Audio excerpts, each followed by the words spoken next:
Se liga, eu tô fundando o PLH. É isso mesmo. Que isso, Landureza? Fundou um partido? Que mané tido, rapaz. É tio. Partiu Lan House.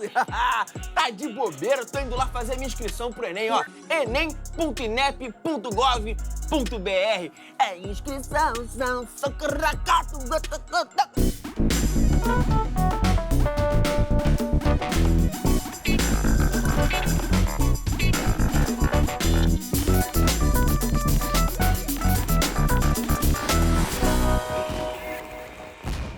Hora do Enem no ar!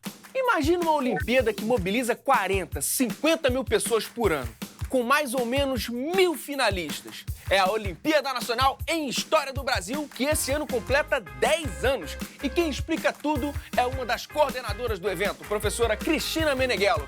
Mas antes, a gente faz o nosso aquecimento pro Enem. Então chega mais, professora Ruth Borges. Tudo bem? Tudo bem, professora? Seja bem-vinda. Prazer estar aqui com vocês. Bom, você trouxe duas questões de Getúlio Vargas e Estado Novo, que é assunto batata do Enem.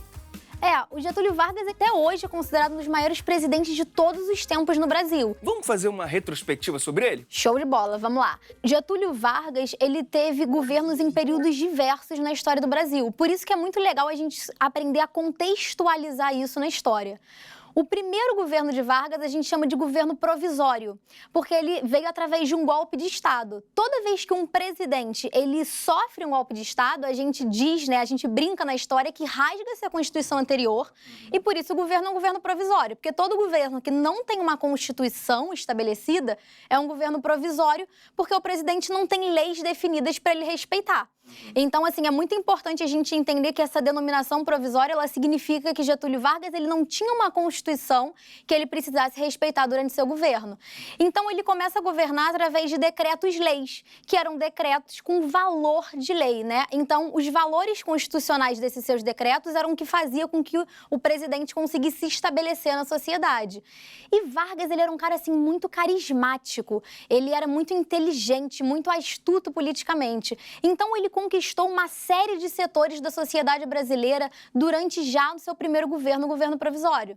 Mas é claro que quando ele dá um golpe de Estado, ele estava dizendo que ele estava rompendo com o pessoal que veio antes dele. E aí a gente tem, em 1932, a chamada Revolução Constitucionalista, que era a galera de São Paulo, que obviamente não gostava de Vargas estar no poder, então eles pediram as constituições. E o que acontece é que esse governo ele acabou tomando um rumo muito firme em relação a essa revolução. Muitas mortes acabaram até acontecendo, inclusive, o que deu a Getúlio Vargas a percepção de que ele precisava estabelecer uma Constituição. E aí, em 1934, ele cria, a Constituição, que vem sendo feita desde 32, porque uma Constituição demora para ser criada, Então, ele reúne uma Assembleia Constituinte e em 34 a gente tem a Constituição do governo Vargas. Dentro dessa Constituição, ele coloca uma emenda dizendo que o próximo presidente seria eleito indiretamente. E, claramente, esse cara que havia sendo eleito indiretamente seria o próprio Getúlio Vargas. E aí, o mandato presidencial, igual a gente conhece hoje em dia, 4 anos. Então, ele começa o governo constitucional muito bem, ele traz novos direitos para o brasileiro, um dos mais importantes, o voto fechado. Olha que legal, a gente antes, do Getúlio Vargas chegar, o voto era aberto. Então, chegava eu lá e falava assim, em quem você quer votar, Ruth? E eu falava assim, eu quero votar em fulano de tal. E aí esse cara, todo mundo que estava ali sabia em quem eu votava. Então, muitas vezes eu era coagida a votar em algum candidato. E outra coisa muito importante do governo Getúlio Vargas foi, por exemplo, o voto feminino. As mulheres nunca tinham votado na história do Brasil. Então, em 34, a gente, pela primeira vez, tem um presidente falando com as mulheres, o que traz também o setor feminino um grande apoio a Getúlio Vargas. Getúlio Vargas é o cara da história do Brasil que traz pela primeira vez as leis aos trabalhadores. Então, antigamente, não existia 13º, não existia férias, não existia folga remunerada. Pior de tudo, não existia salário mínimo. Então, o empregado, ele ficava na mão do seu contratante. E aí as pessoas podiam fazer o que elas bem queriam, por causa do desemprego, pagavam o que queriam e tal. E Vargas fala assim, não, eu não posso deixar o trabalhador brasileiro viver com isso. Mas não porque ele amava simplesmente o trabalhador brasileiro, mas porque na Europa estava rolando uma onda de direitos sociais. Então ele pega essa esperteza e fala assim, eu vou fazer isso no Brasil também, para eu ganhar apoio político dos trabalhadores, que é a maior parte da sociedade brasileira. Então, 34, 35, 36 e chega a 37. 37 ia ser o fim do governo de Getúlio Vargas, ele ia chamar novas eleições diretas e as pessoas iam escolher seu governante. Só que aí ele cria um plano junto com o integrante de um partido de caráter fascista da época, que seria uma espécie de plano comunista, e assinam como se eles fossem um espião da União Soviética. Ele vai às rádios e lê esse plano para os seus trabalhadores, para as donas de casa, dizendo sobre esse golpe que o Brasil possivelmente sofreria. E aí as pessoas, óbvio, ficam chocadas e pedem que Vargas tome conta dessa possível ameaça comunista no Brasil, e mais uma vez Vargas dá um golpe de Estado e inicia o seu terceiro governo. Vargas teve 4 governos aqui no Brasil e esse foi seu terceiro governo. Esse seu governo que começa em 37 é o governo do Estado Novo, mas eu não vou dar spoiler agora porque a gente vai falar um pouquinho dele mais à frente. Então, bora pra questão? Vamos pra questão.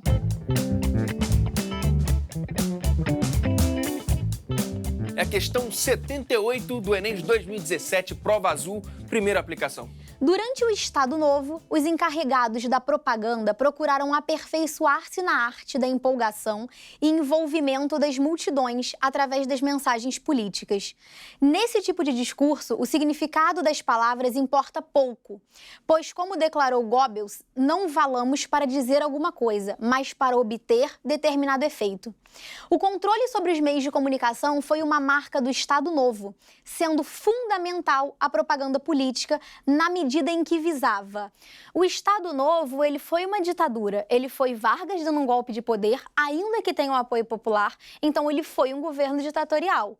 Outra questão muito importante é a censura e propaganda, que são coisas que estão muito próximas. Você censura o que falam do seu governo de bom e de mal e automaticamente você se promove como um governante incrível, um governante que todo mundo quer ter no poder.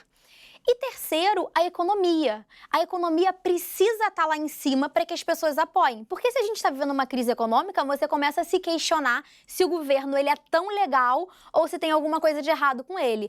E Vargas ele consegue fazer durante muito tempo isso muito bem. Aí vamos ver então nossas opções. Conquistar o apoio popular na legitimação do nosso governo, que já é o nosso gabarito, já deu de cara, para que o Estado Novo continuasse galgando novos passos tranquilamente. Só confirmando o gabarito letra A. Gabarito letra A. Beleza, então bora ver rapidinho uma outra questão? Vamos! Questão 81, de 2017, prova azul, primeira aplicação. Estão aí, como se sabe, 2 candidatos à presidência, os senhores Eduardo Gomes e Eurico Dutra. E um terceiro, o senhor Getúlio Vargas, que deve ser candidato de algum grupo político oculto, mas é também o candidato popular. Porque há 2 queremos, o queremos dos que querem ver se continuam nas posições e o queremos popular. Afinal, o que é o senhor Getúlio Vargas? É fascista? É comunista? É ateu? É cristão? Quer sair? Quer ficar? O povo, entretanto, parece que gosta dele. Por isso mesmo, porque ele é a moda da casa. E aí a questão pergunta o seguinte: o movimento político mencionado no texto caracterizou-se por D. Reivindicar a transição constitucional sob a influência do governante. Opa! Esse é o nosso gabarito. Então, eles queriam uma transição constitucional? Queriam. Eles queriam um Estado democrático, mas eles não queriam que Vargas saísse do poder, porque Vargas foi um cara que fez muito pelo povo brasileiro, apesar de ter sido ditador e ter feito, obviamente, coisas ruins. Mas ele fez muito pelas pessoas e as pessoas queriam que ele permanecesse no poder. Letra D de dado nosso gabarito.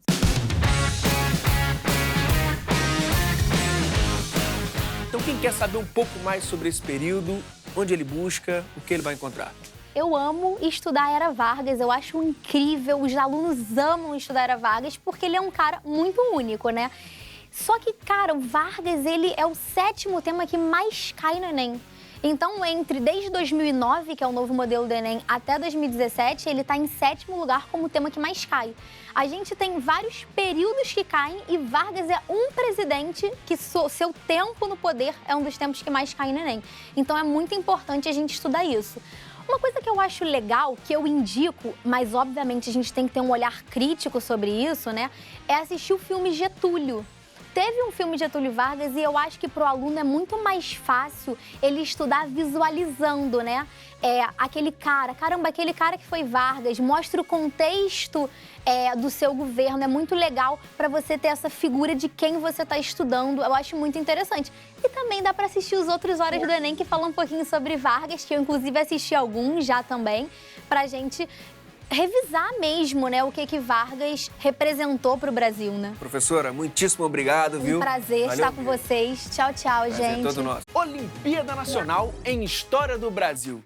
Já ouviu falar? O evento está chegando na 10ª edição e mobiliza professores de norte a sul do país. E quem explica melhor é a coordenadora do evento, professora Cristina Meneghello. Tudo bem? Tudo bem. Prazer imenso ter você aqui. Prazer é meu. Como é a Olimpíada Nacional em História do Brasil? Olha, a Olimpíada Nacional em História do Brasil é um projeto lá da Unicamp, da Universidade Estadual de Campinas, e que está aberta para alunos de 8º, 9º anos e alunos do ensino médio. E ela, como você bem disse, mobiliza mesmo participantes de todos os estados do país e faz com que eles tenham uma experiência muito nova, muito original, que é trabalharem como se eles também fossem historiadores. Ou seja, eles recebem documentos históricos, mapas, fotografias, quadros, e eles têm que analisar esse material e chegar às respostas por meio desse material. Por ano, são quantos participantes? Entre 40 e 50 mil participantes. Eita, 40, 50 mil participantes. Sim. Nós a concebemos não como uma forma de saber o que eles já sabem de história. Eles não têm que provar um conhecimento já adquirido. A Olimpíada é uma forma de estudar história. Tanto que cada fase que fica online por uma semana. Ou seja, pintou um assunto que ele nunca viu antes, conversa com o professor, vai na internet, vai na biblioteca, aprende sobre aquele assunto e só então responde. Ou seja, é um processo de ensino, de aprendizagem. Nesse processo, eles estão estudando para os vestibulares, para o Enem, para concursos, né? Acaba contribuindo para a formação deles de forma geral. E a maior parte dos participantes costuma vir de que parte do país? Desde a primeira edição, a gente tem uma participação notável do Nordeste, né? Principalmente do Ceará, mas também Rio Grande do Norte, Bahia. Tem uma participação expressiva do estado de São Paulo, porque, afinal de contas, é onde tem a maior parte de população estudantil do país. Sim. Mas, sem exceções, todos os estados inscrevem equipes, porque ela é em equipe. São 3 alunos e o capitão da equipe. O capitão da equipe é o professor de história do colégio. Ele tem que dosar até que ponto ele vai Intervir, isso, né? Até que ponto ele vai esclarecer, ajudá-los a entender um enunciado, ajudá-los a entender um texto. Né? E o professor pode ter quantas equipes ele quiser. E tem os professores bem malucos, que inscrevem 40, 50, 80 equipes. Então, agora você imagina um professor orientando 200 meninos, né, para fazer a prova. Então, tem muita paixão envolvida na Olimpíada. Agora, uma outra curiosidade são os nomes das equipes, né? A gente já teve nomes do tipo girafas radioativas, ou então nomes que têm a ver com história. Então, a gente já teve equipes chamadas as Dandaras, Lampião e as Marias Bonitas, que eram um rapaz e 2 meninas. Eles brincam também com temas da história. Por um tempo, no nosso sistema, não havia um limite para o número de caracteres para batizar as equipes. E aí, algumas equipes muito brincalhonas começaram a colocar uns nomes assim de 5, 6 linhas. Né? Na hora de anunciar a medalha, ficava falando e falando e falando. Isso nós já corrigimos, mas mesmo assim, eles conseguem fazer nomes bem legais, bem originais. Faz parte da identidade da equipe. O que nós observamos, agora indo para a 10ª edição, é que eles criam laços de amizade muito fortes entre eles.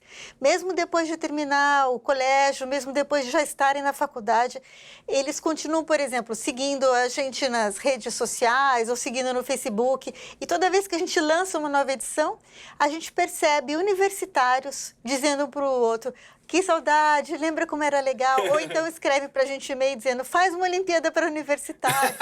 Então ficou uma coisa boa, né? Que é o trabalho coletivo.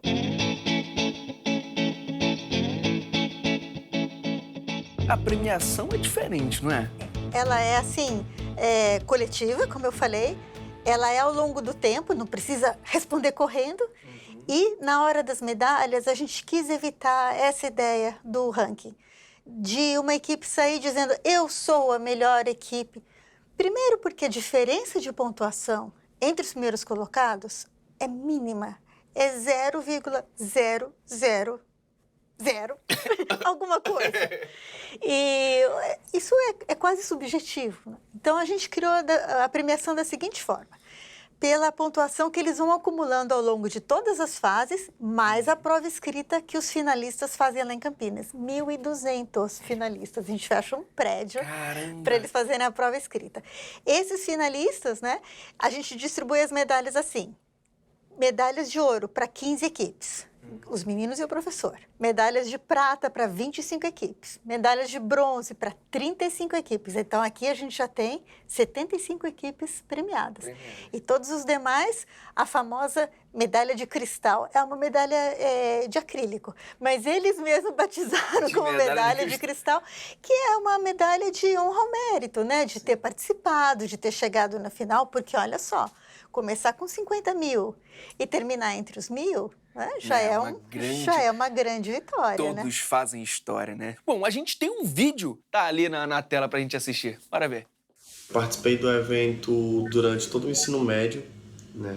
Foram experiências muito transformadoras para minha vida, que contribuíram muito para minha escolha pelo ensino de História, né? Pela Faculdade de História, no sentido de que deu um significado diferente para a minha relação com o ambiente da escola, com o ambiente do estudo, com o ambiente do aprendizado, né? A Olimpíada, ela possibilita que os alunos aprendam história por meio de outras metodologias, de outros temas, de outros documentos que a gente não consegue ver em sala de aula, né?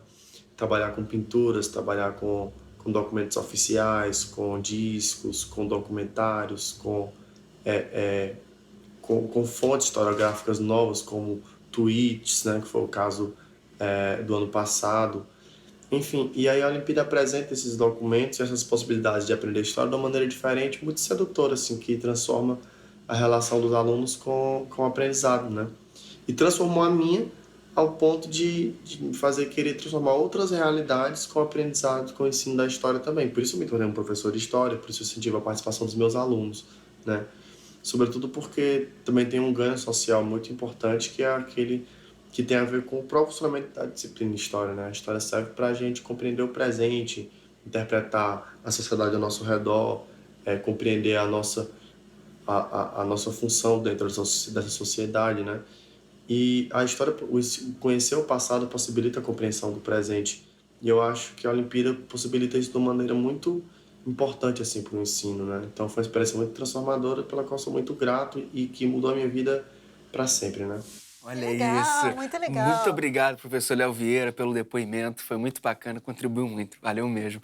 E aí, professora, quando você vê um depoimento desse, o que você sente? Nossa, a gente sente uma sensação de realização enorme, porque é como se nós, após esses 10 anos, já tivéssemos netos olímpicos, não é? Ou seja, as pessoas que participaram como estudantes tornam-se professores de história, voltam com os seus próprios estudantes como participantes da Olimpíada. Mas não é só essa questão de formar professores de história. Eu acho que muita gente descobriu a sua vocação ou o seu amor por história ao longo da Olimpíada. Independente disso, muitas pessoas vão para outras áreas, outras profissões, e também descobrem que gostam de história, porque história não é aquela coisa chata de ficar decorando nome e data, né? Porque isso é uma chatice, a gente não é calendário, né? A gente quer entender os processos, e aí isso fica como um ganho para o menino que vai ser engenheiro, para o menino que vai ser designer, a menina que vai ser arquiteta, fica com aquele gosto pela história. Para cada questão que a gente faz aqui do lado uma espécie de para saber mais. E nesse para saber mais, a gente dá um caminho das pedras. Olha, esse site tem artigos acadêmicos de ótima qualidade, esse aqui tem documentários muito bons, porque tem muita bobagem na internet também. E o professor ele tem que conseguir ajudá-los, filtrar, entender, né, o que tem na internet, para que eles tenham acesso a fontes de pessoas que realmente são pesquisadores na área de história, que foram para os arquivos, para as bibliotecas, que construíram teorias, né? Então, não basta dizer, vai lá na internet pesquisar, porque tem muita coisa que não vale a pena. Inclusão digital não é só acesso à tecnologia, à informação, né? Não adianta você dar o acesso à internet ou ao computador se a pessoa, embora incluída, tem uma espécie de analfabetismo na hora de conseguir selecionar a boa informação da informação ruim. Se você entra nas primeiras, você faz uma pesquisa no Google, vamos dar um exemplo assim, Sim. E aí você aparece lá a primeira linha de todos. Você clicar e entrar na primeira linha de todos equivale a eu ir com você numa biblioteca e a gente entrar e pegar o primeiro livro. A gente não sabe nem qual é o assunto Nem e nada. a gente acha que a nossa resposta está lá. Então, você tem que procurar, né? Saber. Abrir-se exatamente para essa informação. Então, a inclusão digital é também você saber lidar com a internet, que pode ser um grande ganho.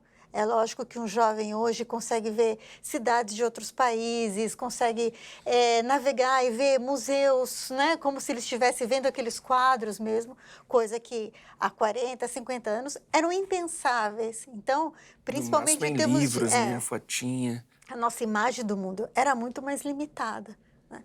Hoje isso abriu-se, mas abriu-se também de tamanha forma que às vezes as pessoas até se confundem com as informações, né?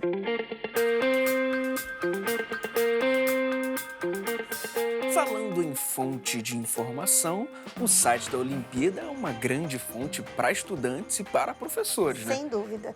A gente deixa no nosso site todas as edições das provas anteriores. Se alguém quiser estudar a história, pode procurar por assunto. E lá tem as perguntas, a resposta, né? E os comentários, ou seja, já ajuda também a entender. Tem todos os documentos. Muitos professores contam para a gente que montam aulas com esses documentos, montam seu PowerPoint, escolhem as suas imagens. E nós também temos curso de formação para os professores. A gente já está na nossa 5ª edição. Esse ano eles estão fazendo um curso de formação sobre o Brasil na América Latina. E aí, como trabalho final, esses professores de história vão entregar um plano de aula. Ou seja, vou ensinar a questão cisplatina ou então vou falar uma nova abordagem sobre a questão da Guerra do Paraguai. Para quem? Para 6º ano. Então, eu vou começar com essa imagem, com esse texto, etc. Esses planos de aula, nós também deixamos disponíveis. Nós mandamos para uma banca de especialistas, eles votam nos 50 melhores planos e aí isso fica disponível. Então, você tem que dar uma aula, sei lá, de História da África. Entra lá, tem 50 aulas prontas com a imagem, com o texto, que é para você se inspirar. Pode pegar um pedaço de uma aula, outro de outro. Não é a universidade dizendo como você deve dar aula. É o seu colega, professor como você, que está lá no chão de fábrica, né, da sala de aula e que conhece a realidade do quanto sabe um aluno de 9º ano, do quanto sabe um aluno de 3º ano do ensino médio, com uma sugestão de aula. Então, tem esses materiais, tem as provas, tem as aulas, ou seja, é tudo aberto para as pessoas usarem conforme elas precisarem. Muitíssimo obrigado pelo bate-papo, por toda a contribuição. Valeu mesmo. Viu? Prazer foi meu. Tá vendo? Estudar é bom a beça. Quer receber esse e outros programas em primeira mão? Então se inscreve no canal da TV Escola, youtube.com/TV Escola e clica no sininho que aparece ali do lado, entendeu? Aí sim você recebe a notificação de um programa novo e quentinho saindo do forno. Beleza? É só partir pro abraço depois disso. Até a próxima. Não, você... Tudo bem que minha mãe tem que me ver.